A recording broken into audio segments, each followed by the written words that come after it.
sve ovo narodno, navali narode! Navali! Ovo su ti ljute svije borci naše divizije. Gost emisije Profil je maestralni glumac koji je odigrao mnoge antologijske uloge i neosporno obilježio epohu domaćeg filma. A danas svoje znanje i umijeće prenosi s druge strane kamere, Ljubiša Samardžić. Sa njim i njegovom suprugom Mirjanom razgovarali smo o karijeri, ali i životu poznatog glumca.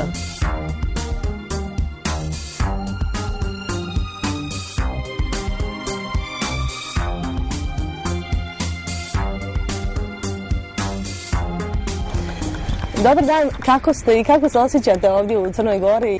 Gostoljubivost i domaćinski odnos svakog prema nama bio je zaista van serije. I zato mi se čini da nosim jako lepe slike od ovih 24 sata koliko smo A koliko često uopšte dolazite u Crnu Goru? Pa putovi me nešto ne vode ovdje, zato što prezirno, ako radimo recimo stavimo neke koprodukcije koje su vezane recimo za Hrvatsku ili recimo za Bosnu, pa onda se negdje tu ode. Ja znam da Crna Gora sama po sebi koja je jedna raskošna zemlja i zemlja sa tradicijom i sa bogatstvom koja nosi uopšte u jednom etnom svetu, čini mi se da je ona zemlja koja ovog trenutka nema dovoljno sredstava da bi čovjek mogao da pravi neke dilove na toj relaciji. Pa ipak za početak da kažem da vi ste obilježili jednu epohu domaćih filma, ali sada vas vidimo sa druge strane kamere, znači pamtit ćemo vas i kao dobrog reditelja. Pa, znate što, petljao sam se ja oko sudbine svakog lika kad god sam dobio recimo stadion kao glumac i sjećam se dobro da sam se bavio čak i svojim mestom u okviru filmske priče. Pa sam i postavljao u stvari koncept kako treba da izgleda. Reditelji se nisu opirali, su vidjeli da su rešenje u stvari vjerojatno na svom mestu, tako da režija mi nije nepoznanica, ali sam u stvari usput kupio od ovih velikih majstora kao što je Branko Bauer, kao što je recimo Ivan Hetrih ili recimo što je Krsto Papić. I onda sam mnogo što iz njihovih iskustva u stvari ugradio u tu svoju treću biografiju rediteljsku. Što se tiče Mirje Kiše na Balkanu, znate šta, inspiracija se nenadano rađa. Nikada ne očekujete šta ćete u stvari imati kao preokupaciju i verovatno jednu maksimalnu koncentraciju kad je u pitanju stvaralaštvo. Mi smo došli do knjige Mirje Kiše na Balkanu gospođe Gordane Kujić i u tom romanu smo prepoznali nešto što je neuobičajeno za ovo današnje vreme. To znači poštovanje porodice kao smisla života i suživota sa drugima. Mi smo bili opčinjeni u stvari činjenicom da otac i majka u trenucima kad se te jevrejke zaljube u inoverce, da oni čvrsto staju iza njihovog izbora. A da kažemo da taj film, taj film u stvari serija prvo doživjela veliki uspjeh i film je doživio veliki uspjeh na mnogim festivalima, ali čini mi se da kroz taj film ne obrađujete samo temu Jevreja, da kažemo od prvog do drugog svjetskog rata, nego mi se čini da onako imamo i jednu drugu priču, u stvari priču svih ljudi koji žive na Balkanu i da kažemo i neman istorije koja je ipak negdje obilježila sve te ljude na Balkanu. Jesam li u pravu? Pa u pravu ste, ona prvo afirmiše porodicu kao smisao, a drugo, ono što je bitno, tu multikulturalnost i vezu sa drugim kompletno verama. Mi, ako ne živimo u dobro s komšilukom, verujte me, bit ćemo duboko nesrećni. Zato sam jedan od onih koji poštuje u stvari svakoga, bez obzira koje vere, koje nacije. Jednom reći smatram da je to civilizacijski odnos prema svakome i to je moj pogled na život. Mira i ja smo imali jednu veliku sreću da smo hodali ovim prostorima bivše Jugoslavije od Đevđelije pa gore do Maltene, do Gorice u Sloveniji i imali smo prilike da na tom našem zajedničkom radnom putu steknemo zaista sijaset prijatelja sa kojima smo u stvari uspostavili kontakt. Bez obzira da li su reditelji, da li su scenaristi, da li su recimo glumci. To naše poštovanje prema njima i njihov odnos prema nama je sačuvan i u vreme kad su bili tamni oblaci nad mojom zemljom i ono što je najbitnije, nikada ne mogu da zaboravim u stvari njihov učinak u građenju moje karijere kao i moj odnos prema njima. Znači, vaš moto je inače poštovati druge da bi drugi poštovao vas. Sasvim razumljivo, verujte mi, nemojte da očekujete da će vas neko poštovati ukoliko vi njega ne poštujete. Zato mi se čini treba svako da ponese iz okrilja svoje porodice ono što je smisao života. Sve počinje i sve se završava porodicom. iz kakvog ste legla, uslovno govoreći, legla izašli, takvi ćete vjerovatno u stvari čitav svoj vek i proživjeti. I zato smatram da je porodica izuzetno značajna, kako se zove, faza života svakog od... Ali vi u ovom filmu jednostavno ne potiskujete te stvari. Znači, s jedne strane se vidi da upravo ne potiskujete one ružne strane prošlosti, nego imam utisak kao da želite da upravo govorite o tome da bi na jedan način, samim tim što govorite, to je izgleda jedini način da priznamo sve to, da se suočimo sa onim što je bilo i da možda to bude neki naš putokaz dalje. Da, vi ste lepo rekli da je tu nema ni istorije, samo mnogo što je u stvari napravio, ali svako će nositi svoj krst u tom vremenskom periodu i u toj nemani, da znate. I sad mnogo zavisi kakav će njegov odnos biti prema drugima. Ja imam jedan pogled malo drugačiji u stvari na život. Ja možda gledam život ružičastim naočarima. Ja nešto, ako mi se ne dopadne, ja to kao da nisam ni primijetio, kao da nisam čuo. Ja hoću da budem čovjek koji će sačuvati u stvari svoj odnos prema takvom čovjeku. Ja ću izgraditi vjerojatno svoj stav prema njemu, ali u svakom slučaju bitno je da se sačuva moj unutrašnji integritet i moje dostojanstvo kao uopšte ličnosti, kao glumca, kao producenta, a sada i kao reditelja. Evo se vam govorite o vašem integritetu, a čini mi se da u svim vašim filmovima koji su nastali u ovom posljednjem periodu, od kad se bavite produkcijom i od kad se bavite režijom, kao što su Ledina, pa Nataša, pa Nebeska udica, pa da vi jednostavno bilježite stvarnost, da bilježite vrijeme u kom se nalazimo. Ja imam utisak kao da na neki način imate tu moralnu potrebu da progovorite o vremenu u kom živite. Zato što ja ne mogu da ostanem slep pred događajima koji su nas malo opteretili.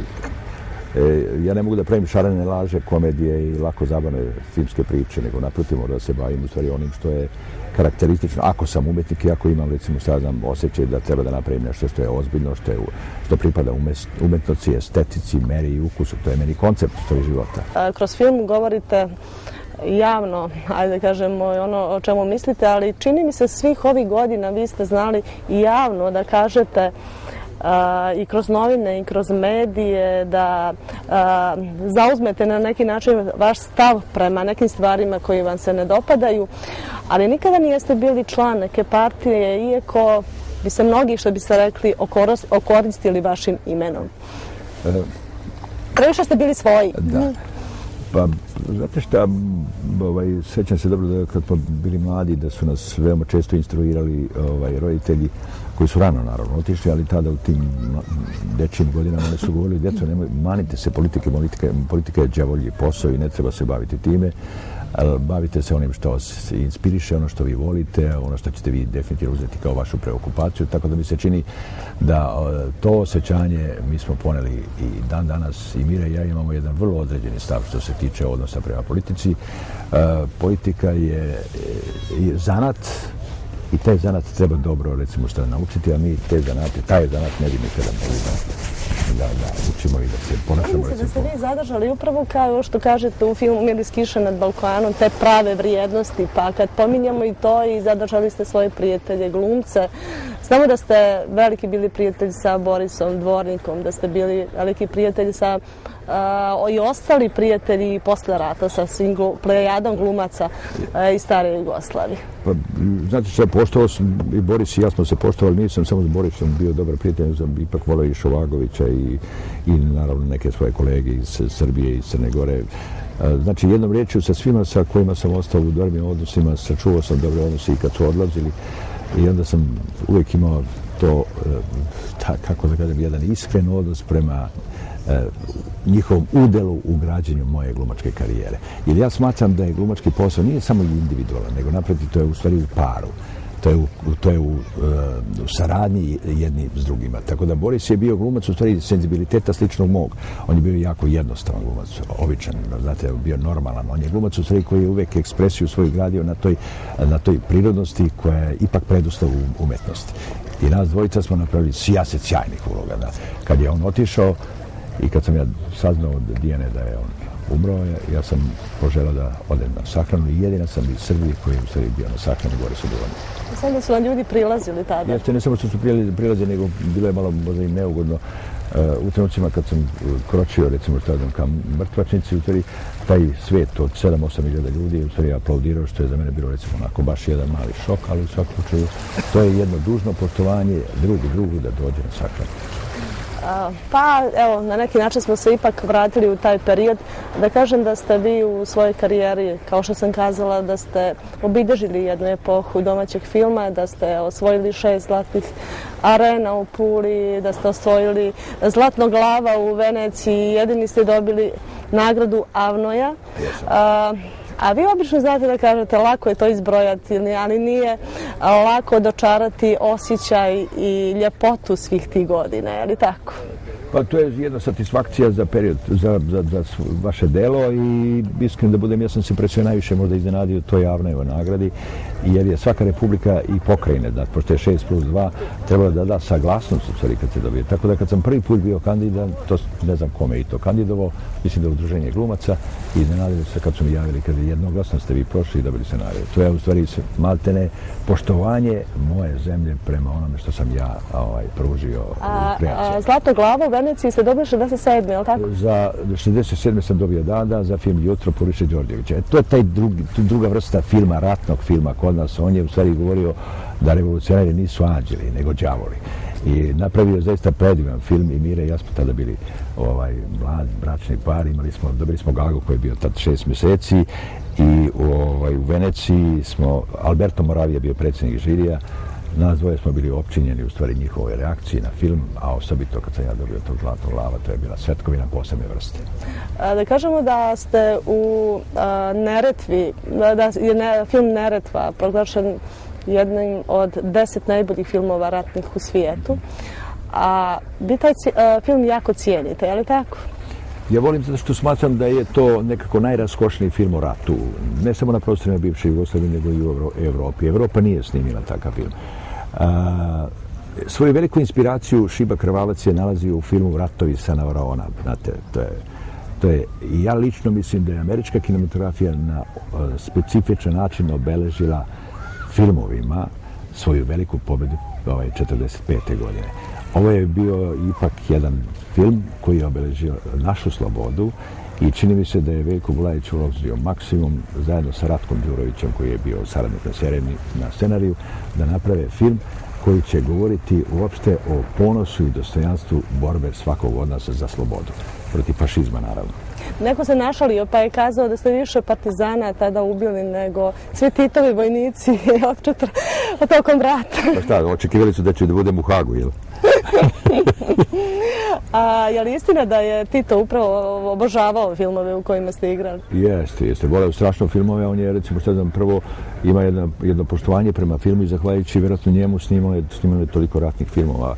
Podržavao je on i alternativne filmove tipa Žike Pavlovića. On nikada, jeste se pojavio Crni talac kao fenomen i kao kob ideologije koje smo pripadali, ali mi se čini da je on se nije petljao oko toga. Prepuštao je vjerojatno malim ljudima koji su želeli da brane sistem po svaku cenu, da brane neki patriotizam koji je tada bio prisutan. Ali u svakom slučaju ono što je najbitnije, ti filmovi su imali svoje mesto, ja je voleo film, ja sam bio jedan od posljednjih koji ga 1977. godine video sa malom grupom filmskih radnika, a izabrao je po ključu njegov kabinet. To je jedan iz Slovenije, Franz Stiglic, Duško Vukotić, Oskarovac, Božidar Frajt iz Zagreba i Ljubiša Samarić iz Srbije, da mu predamo Zlatnu arenu za sveukupni doprinos, u stvari poštovanja prema filmu. I sećam se kao danas kad me video, kad je Ljubiša jao, odličan si postao tata, gledao sam Ljubavni život Budimira Trajkovića, sjajan film. Vuko, brate moj, lele mele. Pa kažu za vas da ste bili jako, kako da kažem, strogi prema sebi kada ste bili glumac, kao što ste danas strogi kao reditelj. To čak i preterujem, to bi Mira rekla, imam ja poseban pogled na to, jer ja u stvari ruku na srce kad imam ideju, kad imam kompletnu viziju, kad imam način na koji treba da oblikujem tu i da tragam za istinom, iskrenošću i za prirodnošću koja je neophodna da bi mogla da odzvoni u gledalištu teza kompletno svake filmske priče, ja istrajam tako da iz glumaca izvlačim maksimum. Ja znam čak i da prepoznam kada me foliraju, kada me lažu, kada u stvari više glume nego što govore. To je iskustvo, je li tako? Da, to je iskustvo. I ja sam pravio najveće kreacije kad sam onako potpuno opušten i istovremeno kad ne primećujem nikog kraj sebe, nego samo partnera i priču i detalje koji su važni. A ja već negdje u svojoj glavi napravim skicu kako treba da mi izgleda taj lik. Tako da u stvari, gradeći te svoje likove, sjećam se dobro kad je bilo Crni rok. Ja sam u stvari Crnog roka preko noći u stvari osvojio.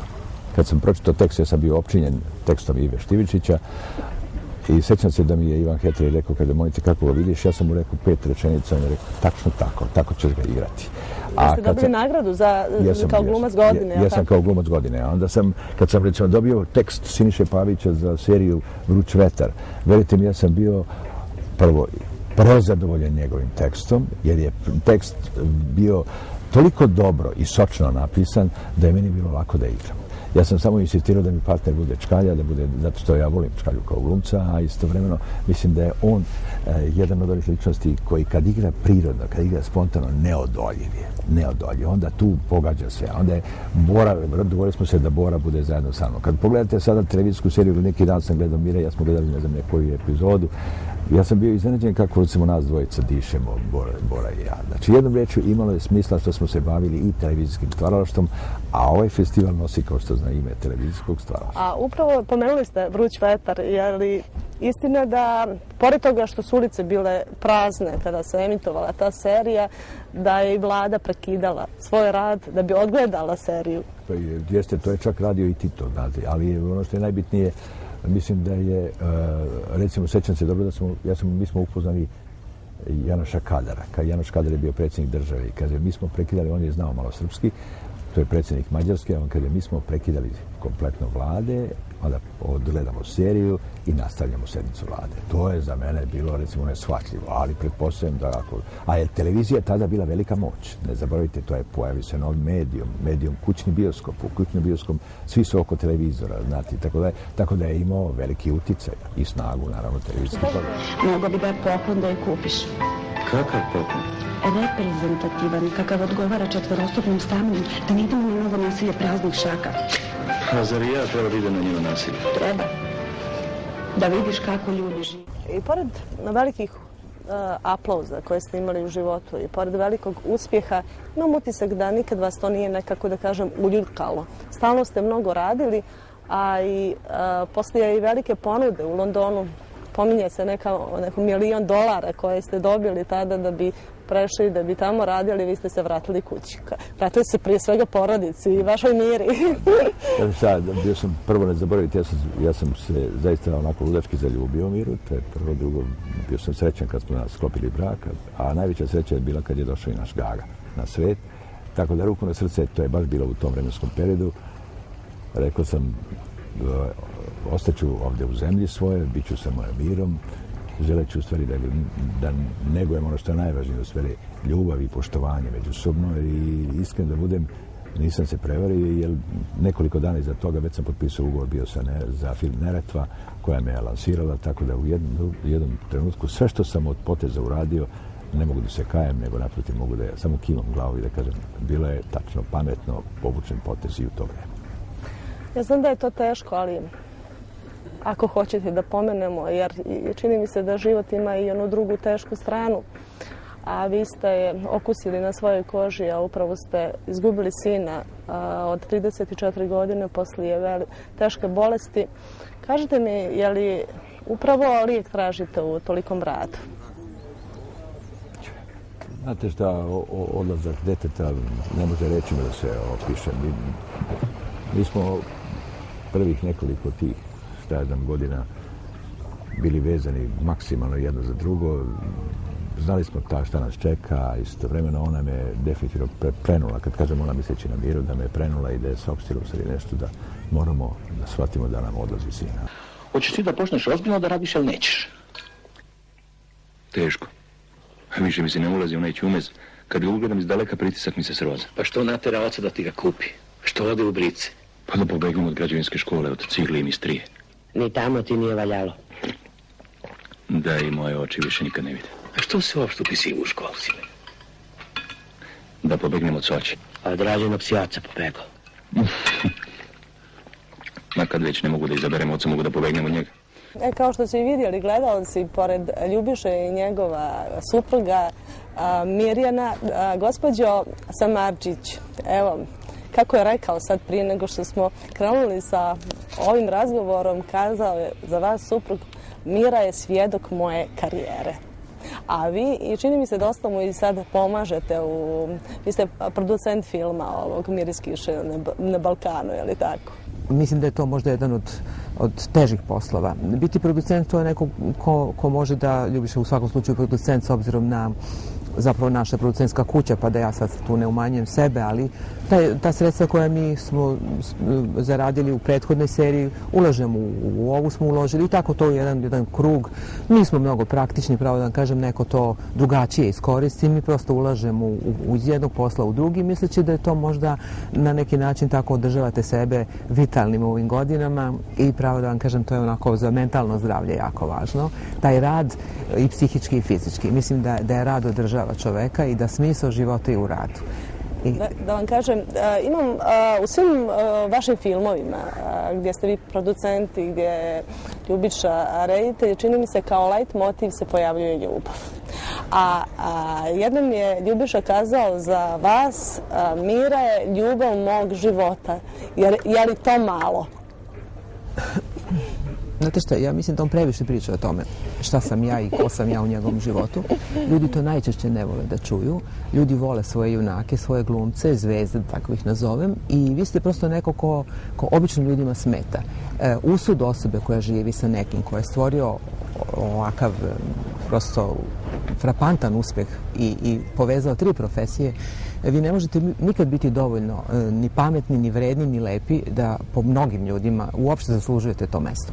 On je meni dao tu vrednost i taj, kako bih rekla, tu prednost u odnosu na druge žene, da tako nazovem, i možda mene, eto tako nazvao ženom svog života, iako nije imao nikak problem sa ženama, naprotiv. Žene su ga baš uvek volele i prilazile i da ne pričam sad, nebitno to sve šta su žene radile, mislim šta su pokušavale da urade, ali ja sam iz toga izvukla jednu pouku da, znate kako, ja sam vjerojatno drugačija od tih žena. Ja nikoga nisam nikada u životu ni jurila, pa ni njega. Znači, u vreme kad su njega najviše devojke jurile, on je mene oženio. Ja ne znam zašto, taj odgovor je on trebao da da. Prosto mislim da ono što je njega vezalo za mene, to je moj duh. Žena ne može, spoljašnost je jedno. Bila sam možda simpatična mlada devojka kad je on mene upoznao. Međutim, njega je oduševilo to što smo mi satima pričali i što se nismo mogli nikad rastati. To jeste bila strasna veza i strasna ljubav i mi smo i danas jako vezani, jako se volimo, kao da smo se juče uzeli. Ali ono što ja mogu da vam ispričam, to su romani u nastavcima. Ja mogu da vam pričam, ako hoćete da vam pročitam sad roman, da vam 3 verzije. Tako da mi kad nešto radimo, ja uvijek imam neku svoju verziju, nešto uvijek u džepu, u rukavu, vadim neke svoje ideje. I mislim da sam ja njega više držim na toj svojoj elokventnosti i načinu mog razmišljanja i svojom filozofijom života. Kažete mi, vi ste u braku 43...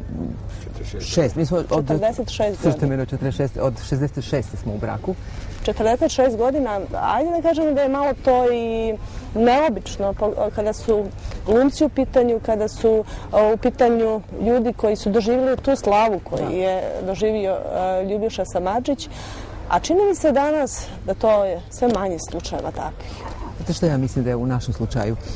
Mi smo se upoznali, tako reći, na početku njegove karijere, da tako kažem, možda je on uradio možda par filmova i pravo da vam kažem, mene možda to nije fasciniralo. Zato što ja smatram da se čovjek ne vezuje za glumca nego za čoveka. Znači, čovjek se ne treba, apsolutno, žena koja će se udati za lekara zato što nosi beli mantir ili ne znam ja za pilota zato što ima uniformu, ona je u dubokoj, naravno, greši, naravno. Mene to ništa nije naravno oduševljavalo, baš naprotiv, ono što prati poznate ljude i glumce, nešto što treba da vas odbije od uopšte ikakve ideje. Ja sam iz jedne patrijarhalne porodice gde kad su moji čuli, moj deka, protojere iz Sremsko-Mitrovačke crkve, šta da kažem, visoko onako cenjeni, i majka iz jedne porodice, krajnji smo onako, oni su svi bili zapanjeni. meni. On se njima dopao, ali oni su prosto mislili da je to jedan drugi svet. I u pravu su. Ja živim čitavog svog života u njegovom svetu, žudeći za nekim svojim koji nikad više neću moći naravno da povratim. Ja ne pripadam svetu, ni glumaca, ni umetnika, ni ovo cele alavuci oko mene. Ja se samo dobro s tim nosim. To je to. Dobro se nosite s tim? Da. Već 40 i koliko godina? Ja se nosim tim i svaki put njemu kažem dalje moguće da ću opet morati. I svaki put kad je neki festival u pitanju, verujte, ja mu kažem idi sam. Ja njega bukvalno teram, on ni na jedan festival neće da ode sam. Tako da je sad pola sveta nekog i meni kaže zbog tebe nisam otišao. Pa kako zbog mene čoveče mogu si sam da odeš? Ne, bez mene više nigdje ne može jedan da ide. I kako ste rekli jednom da ipak ste imali i osobu sa kojim ste mogli sve to da izgradite, a Ljubiša je upravo iz porodice, kako je govorio, rudarske, socijalističke porodice, iz miljeja gdje je možda sve te temelje dobio i na neki način ugradio u sopstvenu sreću i sreću svoje porodice. Ali da kažem, ali izuzetak isključuje pravilo. Vi imate porodice krajnje patrijarhalne, koje su možda udahnule svoje deci najbolje vaspitanja i škole i sve, pa iz takve jedne porodice ne izađe ni pristojna devojka, niti u životu napravi neki svoj put kakav treba. Ali iz neke porodice možda problematičnih roditelja, raznih alkoholičara i majki problematičnih, vi imate devojku koju ćete se diviti. Ipak ima izuzetaka. Znate, ima sam u susjedstvu isto tako ljude neke za koje nikad ne bi rekli da mogu takvo dete da imaju. Znate, nekad ni ćerka ne liči na majku, niti sina oca. Znate, mi jesmo modeli našoj deci, ali ta deca se nekad otrgnu, znate, mimo naše volje. To danas tek možete vidjeti u ovoj poplavi svega i svačega. Ne samo što kaže Ljubiša da nemaju roditelji vremena za decu. Ne, oni i ono vremena što imaju nisu fokusirani na decu. Znate, u romanu Miris kiše majka živi jednim životom kakvim je živjela moja baka Milica, pokojna. Ona je živjela kroz svoju decu i unučiće. Ja nisam osoba koja živim kroz decu i unučiće. Ja moram priznati, možda zvuči čudno, ali nas dva imamo svoj svet. I mislim da ljudi treba da žive zajedno, deca dođu, prođu i odu. Decu i stvarate da žive svoj život. Znači, to što nam se desilo sa sinom, to sam više gledam kroz prizmu moje snaje koja je ostala udovica mlada i 2 deteta koja rastu bez oca. Odakle nam tolika snaga? Pa da vam kažem, ja mislim da snagu sam vjerojatno, kako da vam kažem, rođenjem sam osoba koja, što reče moja čerka... Srpstveno da ste doživjeli takvu i tragediju. Sad ću da vam kažem, kad tragedija, gubitak deteta je nešto što se apsolutno ne može meriti ni sa čim. Umru mi i otac i majka i baka i deka i puno dragih osoba, naravno. Što je opet prirodno da sahranite majku i oca, ali mislim da gubitkom deteta, s obzirom da smo mi učinili sve, što je naravno dete otišlo od bolešću, nije u pitanju bio neki drugi razlog, što znači isto je nešto što niste mogli da izbegnete. Znači sve ste učinili i onda vidite da nemate kud i onda se morate okrenuti reali, a ta reala je prosto nešto što vas tera dalje. Znate, vidim ljudi koji su također, desilo im se iz raznih razloga da im dete ode, ne mogu da se vrate u život. To je sad pitanje, ja ne znam, možda nas dvoje jedan drugom pomažemo, čini mi se da sam možda ja tu više njemu pomogla nego on meni. Ja moram da kažem da, prvo da vam se zahvalim na ovom razgovoru, da vam poželim puno zdravlja i da vas pitam na koji način održavate takvu mladolikost i taj duh koji imate mladalački. Ne znam što da vam kažem, ako je pitanje načina života, naravno kako mislite, tako i živite, ishranom jednom o kojoj jako vodim računa, kuvam za dečka svaki dan, on jede stvarno kašikom, što bi rekli, ugađa mu, imamo lepu neku kućicu i ovdje i na moru, živimo zdravo, kupamo se, sunčamo, plivamo, družimo se tako s nama dragim ljudima. Jako smo upućeni jedno na drugo i mislim da je to suština opstanka našeg. Da mislim kad bi jedan od nas dvoje otišao da bi to za drugog bio kraj. Jedan vaš prijatelj je kazao da malo je ljudi više kao što ste vi, a ja bih tako i završila ovaj razgovor i zaista bih vam se zahvala na izdvojenom vremenu koje ste izdvojili za ovu emisiju. Hvala vama na ljubaznosti. Hvala, sve najbolje.